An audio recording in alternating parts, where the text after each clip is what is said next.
15,000 টাকা ধার করলাম একজনের কাছে, লাগালাম তিনটা। ও টাকা ধার করেছেন? কত টাকা? 15,000। বৃষ্টিতে ভিজি আর পরে ছেড়ি ছুড়ি সবই হয়ে যাচ্ছিল।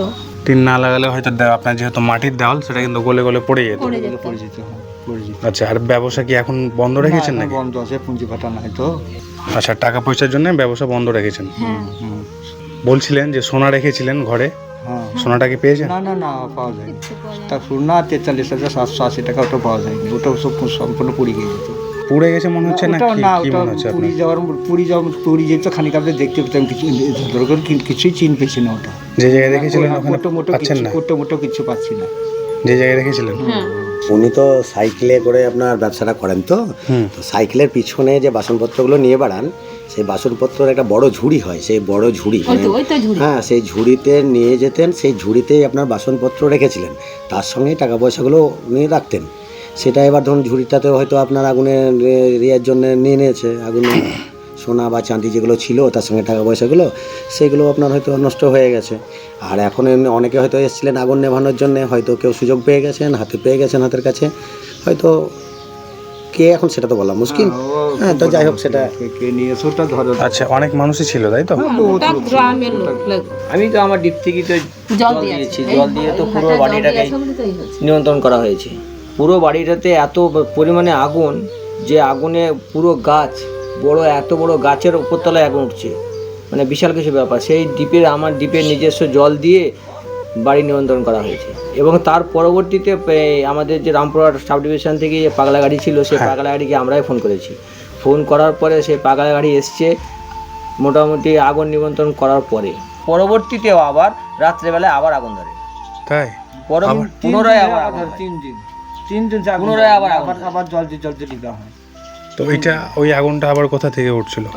সাইডে বাড়ির পাশ থেকে খ্যাট ছিল বাইরে, ওই যে বাইরে খড়ের সঙ্গে ওই বাঁশগুলো, আচ্ছা, ওই যে বাইরে যে খড়গোলা পড়ে আছে পোড়া খায়, খড়ের সঙ্গে যে বাঁশ বা কাঠ এগুলো থাকে, সেই কাঠগুলোর ভেতরে হয়তো আগুন থেকে গেছে, সেটা হয়তো সেটা পরে আর বুঝতে বুঝতে পারেনি পারেনি হয়তো। হ্যাঁ, নেভানোর পরে বুঝতে পারিনি, আবার সে পুনরায় আগুন লেগেছে। যেমন বাতাস। তো বন্ধুরা, এর আগে আমি এখানে এসেছিলাম, এর আগের ভিডিওতে আমি আপনাদেরকে দেখিয়েছিলাম যে বাড়িটাই কিন্তু পুড়ে গেছিলো এই বাড়িটা, আর উপরে টিন ছিল না। এখন আঙ্কেল কিন্তু পুরনো টিন কিনে লাগিয়েছেন, প্রায় 15,000 টাকা মতো ধার করে। তো আপনারা অনেকে হেল্প করেছিলেন, আমি ভিডিওতে বলেছিলাম যে আপনারা যে যেমন পারবেন এই আঙ্কেলের পাশে এসে দাঁড়ান, যতটুকু পেরেছেন আপনাদের সাধ্য মতো কিন্তু এই আঙ্কেলের পাশে দাঁড়াবার চেষ্টা করেছেন। একজন দাদা আপনার জন্য পাঠিয়েছেন 1,000 টাকা, একজন পাঠিয়েছেন 500 টাকা, আর অনেকেই পাঠিয়েছেন 200, 100, 50, 20 এভাবে কিন্তু আপনার পাশে এসে দাঁড়িয়েছেন। ঠিক আছে, মোট 3,480 টাকা এসেছে, মানে মানুষ দিয়েছেন আপনাকে। আমি বলেছিলাম যে আপনার বাড়িটা পুড়ে গেছে, এখন আপনার কাছে খাবার মতো কোনো টাকা পয়সা নেই। আপনি বলেছিলেন যে আপনার যে টাকা পয়সাগুলো ছিল সেগুলো পুড়ে গেছে, এমনকি আপনার 4 ভরি সোনা রেখেছিলেন মেয়েকে দেওয়ার জন্য, মেয়ের বিয়েতে দেওয়ার জন্য, সেটাও চলে গেছে। তো সেই হিসেবে আমি কিন্তু মানুষের কাছে বলে চেয়েছিলাম, অনেকে আপনার পাশে দাঁড়িয়েছে। উপরবেলা আপনার ভালো করবে, আপনি একটু সহযোগিতা করছেন, ভালো করছেন। একটা কথা, আপনার গ্রামের মানুষ টাকা পয়সা দিয়ে আপনাকে হেল্প না করলেও আপনাকে অনেক হেল্প করেছেন। হ্যাঁ, হেল্পার করেছে। হ্যাঁ, এটা হেল্পার করেছে। হ্যাঁ, যাক, গ্রামের মানুষকেও অসংখ্য ধন্যবাদ। 10 মিনিট কারেন্ট ছিল না। 10 মিনিটের মধ্যে যদি আর 2 থেকে 3 মিনিট যদি ওয়েট করতে কারেন্ট না থাকতো যদি, তাহলে এই পুরো পাড়াটাই জ্বলতো আমাদের সঙ্গে। আমরা একদম ডিপের জল লাগিয়ে এরকম এই ভাইয়ের একটা দাদা ও বারবার খালি ওই অফিসে ফোন করে, আমরা বারবার শুধু কারেন্ট অফিসে ফোন, অফিসে ফোন, এখানে ফোন, তারপরে না থাকতে পারে রামপুরহাট সাব ডিভিশনে ফোন, আমাদের গাড়ির জন্য যে গাড়ি পাঠান এমার্জেন্সি, নাহলে আমাদের গ্রাম গোটায় জ্বলে যাবে, এরকম অবস্থায় আছে। তবেই আমরা তাড়াতাড়ির মধ্যে কারেন্টটা পেয়েছিলাম। কারেন্টটা পাওয়ার পরে আমাদের সুবিধা হয়, বাড়িটাকে নিয়ন্ত্রণ করতে পারি, নাহলে আমাদের ক্ষমতা ছিল না আটকানো। প্রিয় বন্ধুরা, আপনাদের দেওয়া আমানত আমি এই আঙ্কেলের হাতে তুলে দিলাম। আপনারা মোট পাঠিয়েছিলেন 3,480 টাকা, আর আমি কিছু দিয়ে মোট 4,000 টাকা আমি আঙ্কেলের হাতে তুলে দিচ্ছি।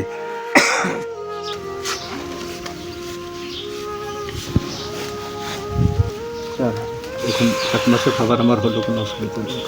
এটা দিয়ে খাবার জোগাড় করবেন। আর আপনি যে বললেন যে কিছু ধার করেছিলেন, ধার করে টিন কিনেছেন, যদি সম্ভব হয় তো এখান থেকে ধারটা মিটিয়ে দেবেন, ঠিক আছে? দেওয়ার চেষ্টা করি কিছু যাই হোক, যেটা আপনার ভালো বুঝবেন। খাবার তো খাবার, ধার মেটানো তো ধার মেটানো। দাদা ওনার হাতে 4,000 টাকা তুলে দিলাম, হ্যাঁ, এখন ওনার কতটুকু উপকার হবে? অনেক অনেক উপকার। এই সময়তে 4,000 টাকা দেওয়া মানে অনেক কিছু উপকার। ওই উপকারের মধ্যে থেকে কিছু রুজি রুটি নিজের হবে, এবং যদি কারোর কাছে ধার ছিল সেগুলোর মধ্যে কিছু দিতে পারবে, তাদেরও সম্মান রক্ষা করতে পারবে। মানে এখন যেভাবে আছে সেই হিসাবে ছোটো থেকে বড় হওয়া মানে 4,000 টাকা পাওয়া মানে ওর কাছে অনেক অনেক অনেক ধন্যবাদ এই জিনিসের প্রতি। এই মুহূর্তে উনি যেটুকু সহযোগিতা পাচ্ছেন, হ্যাঁ, আপনারা যেভাবে সহযোগিতা করছেন, 10 জন সহযোগিতা করেছেন আপনার মারফতে, উনি যেটা পাচ্ছেন, ওনার খাওয়া দাওয়ার যে অসুবিধাগুলো, সেগুলো তো অনেকটা নিবারণ হয়তো হবেই। আর বিশেষ করে আমি চাই উনি ভালো থাকুক। বড় লাগে এটাই বলবো যে সবসময় যেন ওনারা ভালো থাকুক, ওনাদের আগের মতো পরিস্থিতি যেমন ভালো ছিল সেরকমভাবেই ফিরে আসুক, এই কামনাটুকুই করি। ঠিক আছে তার সঙ্গে আপনাকে অসংখ্য ধন্যবাদ। না না একদম, আপনি মাঝখানে আমাদের না থাকলে- কাজগুলো এইরকমই। আপনি মাঝখানে না থাকলে হয়তো যে হেল্পটুকু উনি পেয়েছেন সেটুকু হয়তো হ্যাঁ, বা আগামী দিনে যে হেল্পটুকু পাওয়া যাবে সেটুকু হয়তো আপনি না থাকলে হয়তো পেত। ঠিক আছে আঙ্কেল, ভালো থাকবেন, আসি তাহলে। হ্যাঁ, আচ্ছা।